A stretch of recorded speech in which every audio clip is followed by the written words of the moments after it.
Everybody knows that Jared Kushner is Donald Trump's son-in-law, and is also ahead of getting respirators. He's in charge of getting respirators. Uh, Great during this crisis. But what he's lesser known for is owning property, owning real estate. See, it turns out that he is a landlord, and that's where he gets a lot of his money.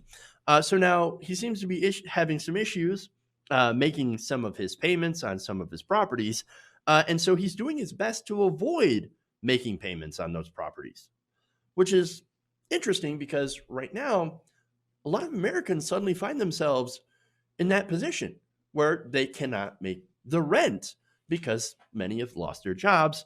And by the way, the $1,200 payment that is coming from the federal government is several weeks away at best and is only a one time payment of $1,200, which in a lot of places is not going to cover rent.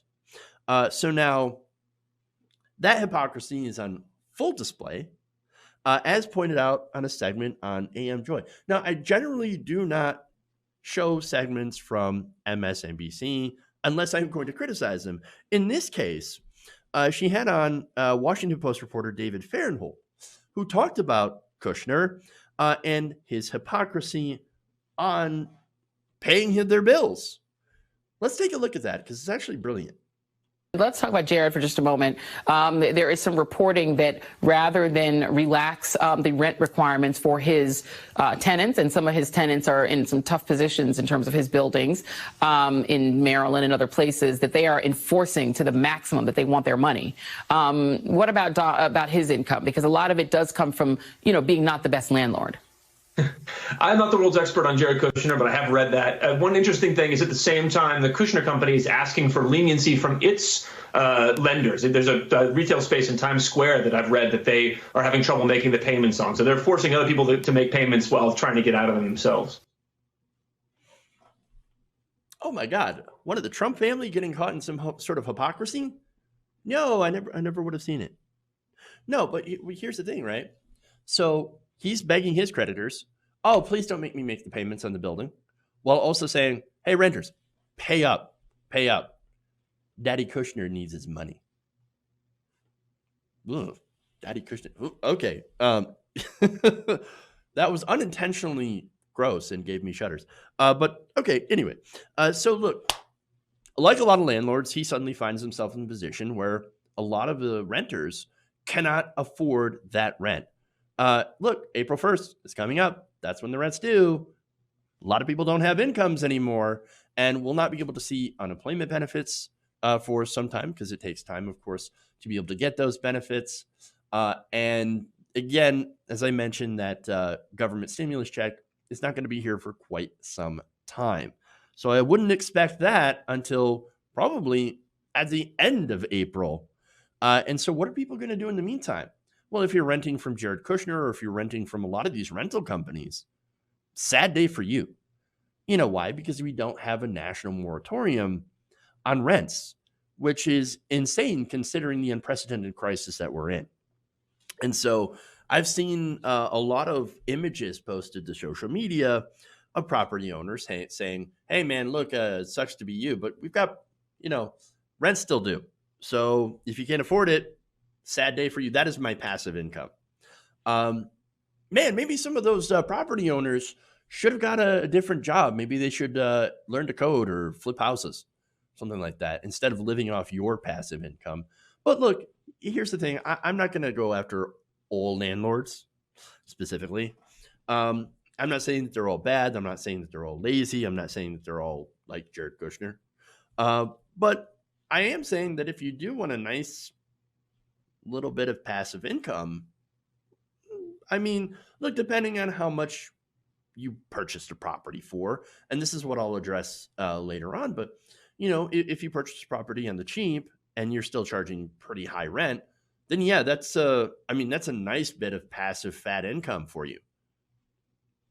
And so, but look, if you're a good landlord, and there are good landlords out there, I know, and you invest in your properties and you constantly improve those properties and you make sure to fix broken things in a timely manner, okay.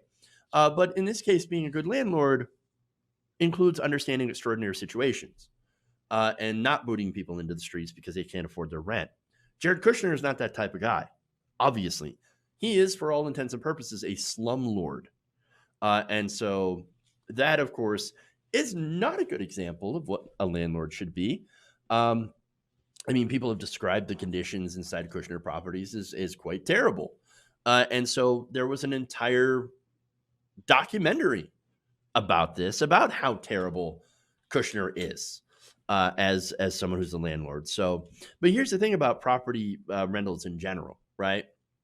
And I think this gives insight into what Kushner and other property companies do.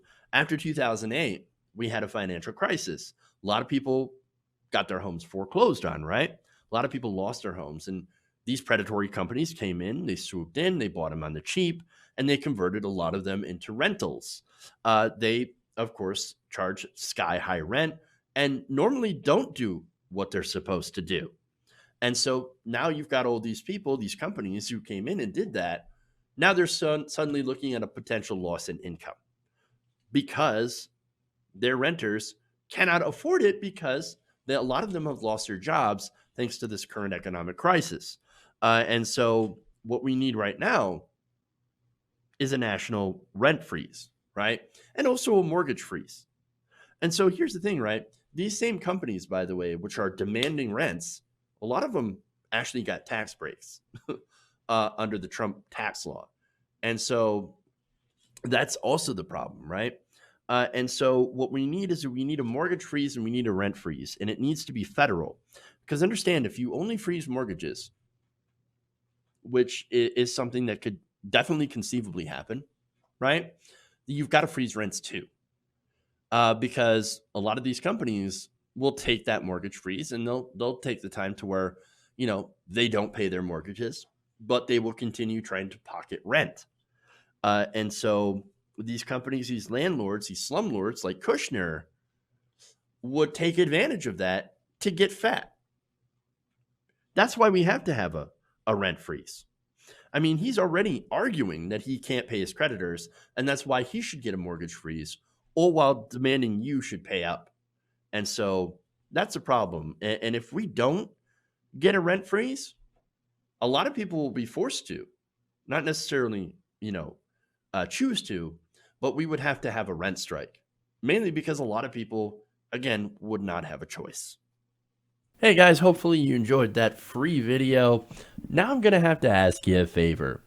Between the demonetization and the YouTube algorithm messing around with view counts, etc., we're having a hard time adjusting to the new YouTube reality, which is where you guys come in. See, we have a Patreon, patreon.com/TYTNation, set up to help us rely on you guys, the viewers, instead of big corporate ads. Look, you know the show. You know I'm not in favor of big corporations anyway. So help us transition away from relying on the ad model to pay the bills and sign up to be a patron, patreon.com/TYTNation. That goes a long way to help us keep the lights on. And you guys will know that you're supporting independent progressive media.